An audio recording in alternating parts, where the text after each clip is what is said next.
I wrote this originally back on January 5th, and I had planned to record it on January 6th. But by the end of the day on January 6th, it seemed a little bit out of place. Perhaps it's still a little bit out of place. I guess we'll see. But something I heard this last weekend made me think maybe now's the time to record it. There's been a lot of talk over the last 2 decades about pacifism, nonviolence, and the way of Jesus. I have some thoughts. Get your coffee.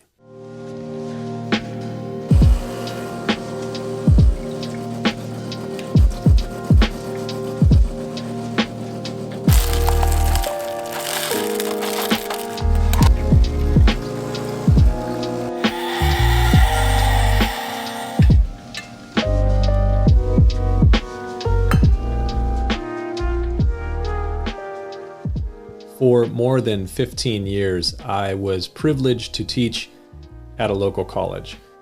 Yes, it was a Bible college, but I was still teaching primarily among 18 to 23-year-olds, and I thoroughly enjoy teaching in a college environment. I hope that I'll be able to continue to do so again in the future. In fact, when COVID all first began a year ago, I had just begun teaching a class on leadership and church planting, but ultimately the class ended up being entirely online, which admittedly was pretty challenging, so I took a little break. But there is something really special about being able to interact with people when they're trying to figure out the world and their place in it. And that is really happening during that early adult period in a person's life. That's when people are establishing their credo, their beliefs, their ideologies, their worldview, their philosophy.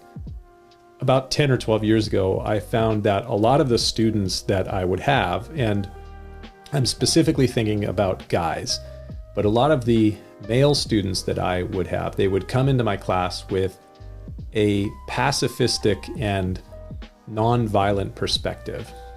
I do personally believe that this had a lot to do with the fact that their most impressionable years, from about age 11 to 20, happened during that period of time from 2001 to about 2010, 2011. That period of time was dominated by the terrorist attacks of September 11th and then the American response to them in Afghanistan and Iraq. Watching those kind of things unfold at that impressionable age would have an obvious effect on a lot of people. And the students that I would have, they would come into the Bible college having grown up in that environment. So they'd end up in my class. And at the time, I was primarily teaching through the Old Testament books of Isaiah and Jeremiah. And my classes were among the most well-attended classes at the school. It was not unusual for me to have 60 to 70 students in my classes each semester. And this was a school of only about 400 total students. So that's a significant showing for an elective class. Invariably, when you are teaching through the Old Testament prophetic books like Isaiah and Jeremiah, you have to deal with concepts that seem to be at odds with other passages of Scripture, especially passages like those we find in Jesus' longest discourse in Matthew chapters 5, 6, and 7, what's called the Sermon on the Mount. Specifically, what Jesus seems to teach as it relates to nonviolence and pacifism. Jesus says, agree with your adversary quickly. He teaches, I tell you the truth, resist not an evil person. But whoever slaps you on the right cheek, turn to him the other also. And of course, I say to you, love your enemies, bless those who curse you, and do good to those who hate you. Pray for those who spitefully use and persecute you. How does this revelation of God jive with others in the Old Testament that seem to say something different? I distinctly remember a conversation I had with a group of students after one of my lectures in Isaiah. God, through the prophet Isaiah, says to the people of his day, learn to do good, seek justice, rebuke the oppressor, defend the fatherless, plead for the widow. One of the things that I taught in that lecture was that God judged his people in the Old Testament for not defending the defenseless. and not enacting justice upon the oppressors. This was the basis for this conversation and the questions that came up after my lecture, after my class. A group of guys in the class came up to talk with me about pacifism, nonviolence, and the way of Jesus in light of all that I had just taught in Isaiah. And I understood their objections, but they needed to understand that all Scripture, if truly given by inspiration of God, must accord with itself. We must hold any idea that we think of as being biblical in line with the whole counsel of God. That means that God cannot say one thing in the Old Testament and then contradict himself in the New. Additionally, it is wrong to think that God was one way under the Old Covenant in the Old Testament, and then he somehow reformed himself in the 400 years between Malachi, the last of the Old Testament prophets, and Matthew, the first of the New Testament books. God cannot contradict himself.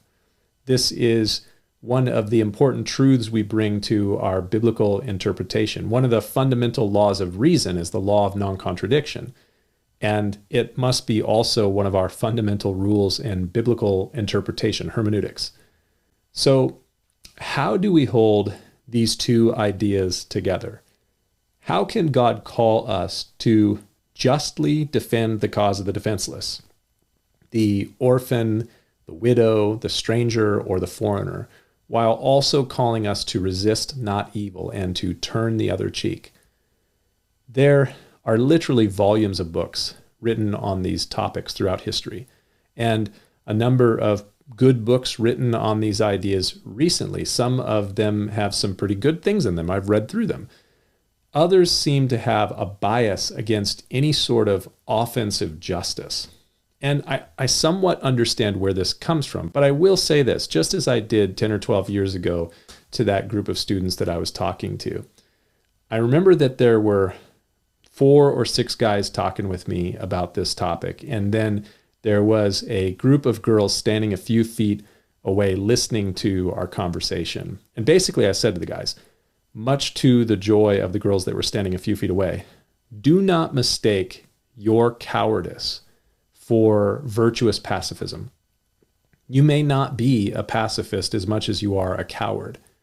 When it comes to nonviolence, you can choose to be a pacifist so much as it relates to and depends upon you. If it is possible, as much as depends upon you, live peaceably with all men.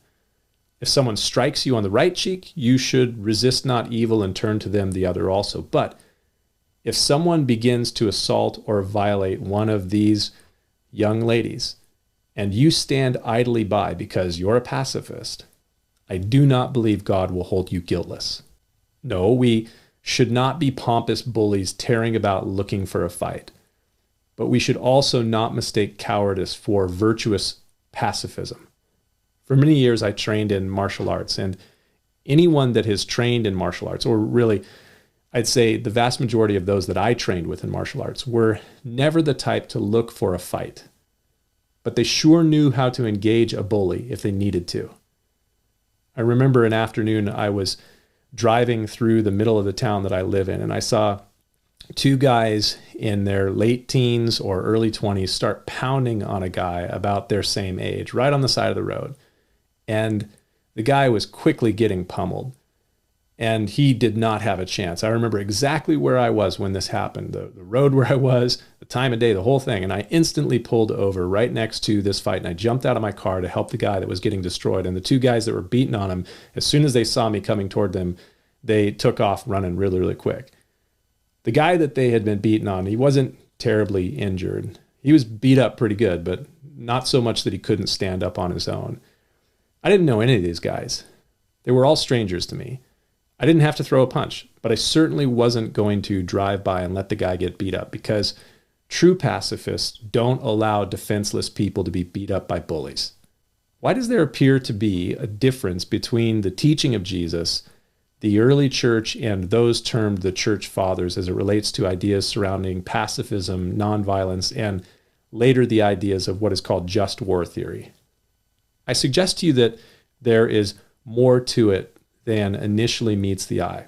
The early church was walking out the way of the kingdom as those that had no political power.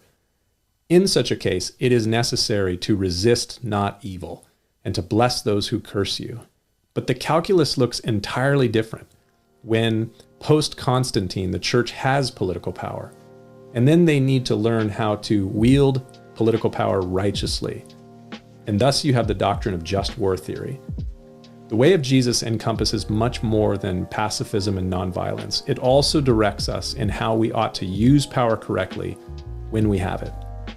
So learn to do good, seek justice, rebuke the oppressor, defend the fatherless, and plead for the widow. Something to think about.